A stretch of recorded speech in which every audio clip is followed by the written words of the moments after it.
Selamat pagi teman-teman. Perkenalkan saya Saiful Anwar bersama ketiga teman saya, Farhan Ramadan Sohair, Dodi Aditya Wiranugraha, dan juga Dandi Agus. Ingin menjelaskan sedikit tentang balance scorecard pada perusahaan Bata yang kami observasi kemarin. Baik, untuk yang pertama adalah terkait dengan visi dari perusahaan Bata itu sendiri. Sesuai dengan annual report di tahun 2019, perusahaan Bata mempunyai visi untuk meningkatkan posisi dari perusahaan Bata itu sendiri sebagai leader uh, penyedia alas kaki di Indonesia, serta meningkatkan uh, value dari si perusahaan Bata sendiri sebagai penyedia alas kaki itu dalam jangka pendek serta jangka panjang. Lalu selanjutnya untuk misi dari perusahaan Bata mempunyai misi untuk menjadi to be successful as the most dynamic, flexible, and market responsive worldwide organization with footwear as its core business. Jadi uh, dalam rangka untuk mencapai uh, perkembangan dari perusahaan Bata dalam ruang lingkup dunia, dia ingin menjadi perusahaan yang dinamik, fleksibel, dan juga bisa cepat responsif terhadap pasar yang ada dengan core bisnisnya adalah alas kaki itu sendiri. Lalu selanjutnya untuk strategic goal dari annual report dari perusahaan Bata sendiri di tahun 2019, kami belum menemukan goal tercantum di situ. Tapi untuk memenuhi strategic goal yang ada, kami berinisiatif untuk memberikan beberapa pilihan dari strategic goal yang bisa Bata laksanakan. Yang pertama, terkait ekspansi penambahan gerai. Lalu untuk yang kedua adalah memberikan produk yang berkualitas dan inovatif. Yang ketiga adalah melakukan penambahan jumlah kemitraan dengan situs belajar online. Serta yang keempat adalah ekspansi pasar melalui daring. Seperti itu. Selanjutnya, Nah, kita masuk ke BSC goal 1 ya. Kan itu tadi yang udah dijelasin di strategi goalnya. Terus tadi Bata juga udah dijelasin kan visi misinya apa. Nah, untuk BSC goal yang pertama ini itu yang ekspansi dalam hal penambahan gerai. Nah, itu tuh perspektifnya kan ada 4 nih. Nah, terus yang untuk finansialnya itu objektifnya itu yang pertama itu meningkatkan jumlah penjualan produk. Nah, pengukurannya gimana? Nah, ngukurnya itu dari jumlah produk terjualnya meningkat berbanding lurus dengan penambahan gerai. Jadi logikanya kalau misalnya penjualannya kan awalnya 100.000 sepatu gitu, nah kan kalau nambah satu gerai harusnya jadi 200.000 sepatu kan idealnya. Nah jadi makanya measurnya itu pengukurannya berbanding lurus gitu dengan penambahan gerai. Nah makanya jadi target numbernya itu 100% this year, terus target date-nya itu in the end of 2020. Nah terus strateginya itu menambahkan gerai baru dan mengadakan diskon waktu grand opening itu. Jadi kayak apa ya, kan Bata itu sekarang bisa diomong kayak baru apa ya, kayak brand lokal yang kalah pamor lah sama yang lainnya. Jadi kayak mungkin bisa diadain diskon gitu buat menarik pelanggan-pelanggan terutama dari kelas yang menengah ke bawah gitu. Nah jadi untuk costnya sendiri sebenarnya saya nggak tahu sih, kita nggak tahu gitu berapa costnya, tapi kita masangnya di 100.000 dolar sampai 1 juta dolar gitu. Ya terus untuk dari perspektif customer sendiri, itu objektifnya yang pertama itu memudahkan pelanggan untuk membeli produk Bata. Karena kan semakin banyak ada gerai, jadi lebih gampang lah belinya. Kayak, oh sini dekat, sini dekat. Nah, terus mesennya jumlah pelanggan meningkat berbanding lurus dengan penambahan gerai. Mirip lah sama kayak yang tadi sebelumnya, cuma ini lebih ke jumlah pelanggannya, bukan produk terjualnya. Jadi kayak, pokoknya pelanggannya datang lah dihitung, bukan pelanggannya yang beli gitu. Terus target numbernya juga sama, 100% this year in the end of 2020.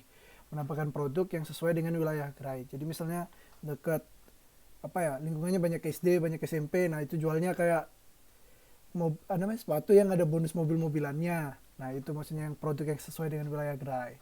Nah untuk costnya sendiri sama kayak sebelumnya, 100.000 dolar sampai 1 juta dolar gitu.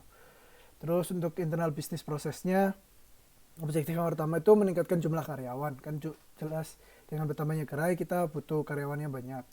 Nah terus yang objektif yang kedua itu menawarkan jenjang karir yang lebih luas. Nah Untuk measure-nya sendiri itu gimana, itu measure-nya dari jumlah karyawan meningkat dari tahun sebelumnya dan posisi manajerial bertambah sesuai dengan pertambahan gerai dan karyawan. Nah, target number-nya 100% diisi juga in the end of 2020, perekrutan karyawan dengan jenjang karir yang menarik, itu untuk strateginya kan. Nah, untuk cost sendiri kita naruhnya di sekitar 50.000 sampai $250.000. Nah, untuk organizational capacity, nah kita objektifnya itu yang pertama meningkatkan keahlian dalam bidang operasional dan meningkatkan keahlian dalam bidang manajerial. Nah, untuk tolak ukurnya, misalnya itu persentase karyawan yang memiliki sertifikasi keahlian dalam bidang operasional dan manajerial meningkat. Nah, itu kita targetnya karena kan di bidang operasional dan manajerial itu nggak apa, ya yang utama sih, tapi kayak kan nggak seluruhnya. Jadi kita targetnya itu lebih besar daripada 30% tahun ini atau in the end of 2020. Nah, itu tuh strateginya gimana? Nah, itu mengadakan pelatihan bagi karyawan di bidang operasional dan manajerial. Gitu. Untuk costnya 10.000 sampai 100.000 gitu. Ngikutin berapa jumlah karyawannya. Begitu. Lanjut. Selanjutnya yaitu balance scorecard untuk goal 2. Seperti yang telah disebutkan sebelumnya, goal 2 itu yaitu mengenai memberikan produk yang berkualitas tinggi dan juga inovatif. Berdasarkan 4 perspektif, ada 4 objektif di sini. Yang pertama yaitu berdasarkan perspektif finansial, objektifnya yaitu meningkatkan jumlah penjualan produk. Bagaimana menghitungnya? Yaitu di sini kita menargetkan jumlah unit terjual dalam 1 tahun itu pada akhir 2020 sebesar 10.000 unit. Dan juga perhitungan untuk lead-nya yaitu presentasi peningkatan keuntungan dibandingkan tahun lalu itu meningkat sebesar 5% pada tahun akhir 2020. Bagaimana strateginya? Yaitu dengan memperkenalkan koleksi terbaru setiap tahun. Cost-nya itu sekitar $10.000 sampai dengan $100.000. Itu dihitung untuk biaya pembuatan koleksinya, inovasinya, dan juga masalah periklanannya. Kemudian berdasarkan perspektif customer, objektifnya yaitu meningkatkan kepuasan customer itu sendiri. Bagaimana menghitungnya? Yaitu kita lihat berdasarkan survei bagaimana kepuasan pelanggannya. Di sini kita menargetkan pelanggan yang puas itu sebesar 95% pada akhir tahun 2020. Kemudian juga perhitungan untuk lead-nya yaitu presentasi pelanggan yang telah membeli dan kemudian membeli lagi yaitu sebesar 90% pada akhir tahun 2020. Strategi untuk objektif ini yaitu dengan cara menjaga kualitas produk yang dihasilkan oleh Bata itu. Cost-nya sebesar $10.000 sampai dengan $100.000. Kemudian berdasarkan perspektif internal business process, objektifnya yaitu meningkatkan efisiensi produksi. Perhitungan lag-nya yaitu presentasi percepatan waktu produksi itu lebih cepat ditargetkan pada tahun 2023. Peningkatan waktu produksi itu lebih cepat sebesar 5%. Kemudian untuk perhitungan lead-nya, presentasi pengurangan biaya produksi itu mengurang sebesar 5% pada tahun akhir 2023. Ini strateginya itu dengan cara membuat proses produksi itu lebih inovatif dan juga diimplementasikan. Cost-nya itu sebesar $100.000 dan juga hingga $1 juta diprediksi sekitar segitu. Kemudian untuk perspektif organizational capacity, objektifnya yaitu meningkatkan keahlian dalam produksi dan inovasi. Perhitungannya yaitu presentasi karyawan memiliki sertifikat keahlian dalam produksi dan inovasi sebesar 80% pada akhir 2021 dan juga presentasi banyaknya ide yang muncul untuk inovasi produk itu sebesar 5% lebih banyak pada akhir 2021. Strateginya yaitu bekerjasama dengan lembaga sertifikasi untuk melakukan pelatihan. Untuk pelatihan ini cost-nya diperkirakan sebesar $10.000. Next. Baik, untuk selanjutnya adalah balance scorecard untuk goal yang ketiga, yaitu untuk penambahan jumlah kedutaan dengan situs belanja online. Perspektif dari finansialnya, objektif yang ingin dicapai adalah meningkatkan jumlah penjualan produk melalui pengukuran dari jumlah produk terjual dari sumber situs belanja online tersebut yang menjadi mitra serta persentase peningkatan keuntungan. Targetnya adalah ada peningkatan 10.000 unit terjual di akhir Desember tahun 2021 serta dari jumlah keuntungan yang didapat adalah ada peningkatan sebesar 5% di akhir tahun 2021 dengan strategi memberikan diskon pada waktu tertentu dengan sesuai dengan kebijakan dari mitra belanja online tersebut dengan cost yang diperkirakan sekitar 200 hingga 500 ribu dolar. Lalu untuk terkait customer punya objektif untuk memudahkan si pelanggan untuk membeli produk Bata melalui situs belanja online tersebut yang menjadi mitra dari Bata itu sendiri. Dengan pengukuran jumlah pelanggan yang bersumber dari pengguna situs belanja online bisa melakukan terjadi penambahan serta persentase dari pertumbuhan pelanggan tersebut. Target yang ingin dicapai adalah sekitar 1.000 pelanggan di akhir tahun 2020 serta ada persentase pertumbuhan pelanggan sebesar 5% di akhir tahun 2020 dengan strategi dengan memperlakukan promo khusus bagi pelanggan yang baru untuk meningkatkan antusias dari pelanggan-pelanggan baru serta promo untuk pelanggan lama dengan memberikan pelayanan yang lebih menarik agar bisa bertahan. Dengan estimasi cost yang kami hitung adalah sekitar 100 ribu dolar. Selanjutnya adalah terkait dengan internal business process. Dalam hal ini punya objektif untuk memperluas dari pasar penjualan produk dari Bata itu sendiri. Pengukurannya melalui dengan jumlah pelanggan dari situs belanja online serta presentasi peningkatan cakupan dari asal pelanggan tersebut, di mana asalnya tempatnya tempat tinggalnya seperti itu. Target yang ingin dicapai sekitar 10.000 dalam akhir tahun 2022 serta target number 20% untuk persentasenya di akhir tahun 2022.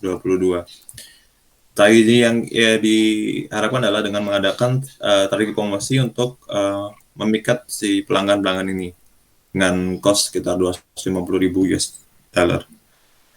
Lalu selanjutnya untuk perspektif selanjutnya adalah untuk organizational capacity, punya objektif untuk meningkatkan kemitraan dengan perusahaan-perusahaan. Dalam hal ini adalah situs belanja online. Misalnya adalah jumlah kemitraan yang telah disepakati dengan situs belanja online.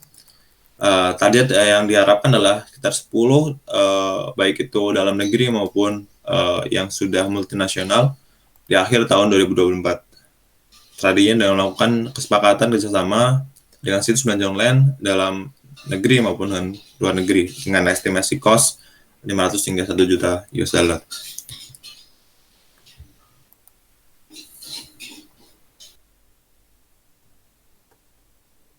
Oke, selanjutnya goal keempat yaitu ekspansi pasar secara daring. Jadi objektif yang ingin dicapai dalam perspektif financial atau resource yaitu meningkatkan jumlah penjualan produk dengan measurement presentase penjualan produk secara daring terhadap kuartal 2 itu targetnya meningkat sebesar 25% pada akhir tahun 2020. Selanjutnya, measurement untuk presentasi produksi meningkat seiring dengan permintaan produk yang meningkat dibanding kuartal 2 dengan target sebesar 25% pada akhir tahun 2020. Strategi yang digunakan adalah mengadakan event diskon pada situs e-commerce dengan cost sebesar 100.000 US dollar. Selanjutnya, objektif yang ingin dicapai dalam perspektif customer yaitu meningkatkan kepuasan pelanggan. Measurement yang digunakan adalah persentase pelanggan yang puas terhadap produk yang dijual secara daring dengan target sebesar 99% pada bulan Juni 2022. Selanjutnya, jumlah komplain pelanggan terkait masalah produk yang dijual secara daring dengan target 5 komplain per bulan pada bulan Juni 2022. Strategi yang digunakan adalah membuat sistem pengawasan produk dengan cost sebesar 100.000 US dollar. Selanjutnya, objektif dalam perspektif internal business process yaitu meningkatkan layanan yang diberikan secara daring dengan measurement persentase pelanggan yang puas terhadap layanan yang diberikan secara daring dengan target sebesar 95% pada Juni 2021. Selanjutnya, measurement yang digunakan jumlah pertanyaan terkait produk atau layanan dengan target 25 pertanyaan per hari pada bulan Juni 2021. Strategi yang digunakan adalah meningkatkan layanan customer service selama 24 jam dengan cost sebesar 50.000 US dollar. Selanjutnya, objektif mengenai perspektif organisasional capacity adalah meningkatkan keahlian dalam bidang marketing. Dengan measurement yang digunakan, persentase karyawan yang memiliki sertifikat keahlian dalam bidang marketing dengan target sebesar 80% pada akhir tahun 2021. Selanjutnya, jumlah pelatihan yang didaftar oleh setiap karyawan setiap tahunnya dengan target minimal 1 orang memiliki 1 sertifikasi pada akhir tahun 2021. Strategi yang digunakan adalah bekerja sama dengan lembaga sertifikasi untuk melakukan pelatihan dengan cost sebesar 100.000 US dollar. Nah, kita masuk ke target 2020. Nah, ini tuh tahun yang paling ambisius. Nah, jadi yang pertama itu memudahkan pelanggan untuk membeli produk Batam melalui ekspansi gerai. Nah, terus yang kedua meningkatkan jumlah karyawan. Nah, yang ketiga itu penawaran jenjang karirnya lebih luas kepada karyawan. Terus yang keempat meningkatkan jumlah penjualan produk. Yang kelima meningkatkan kepuasan pelanggan terhadap produk. Yang keenam meningkatkan pendapatan terhadap penjualan produk secara daring. Yang ketujuh memudahkan pelanggan untuk membeli produk Bata melalui situs belanja online mitra. Yang kedelapan meningkatkan keahlian dalam bidang operasional. Yang kesembilan meningkatkan keahlian dalam bidang manajerial. Nah, lanjut ke tahun 2021.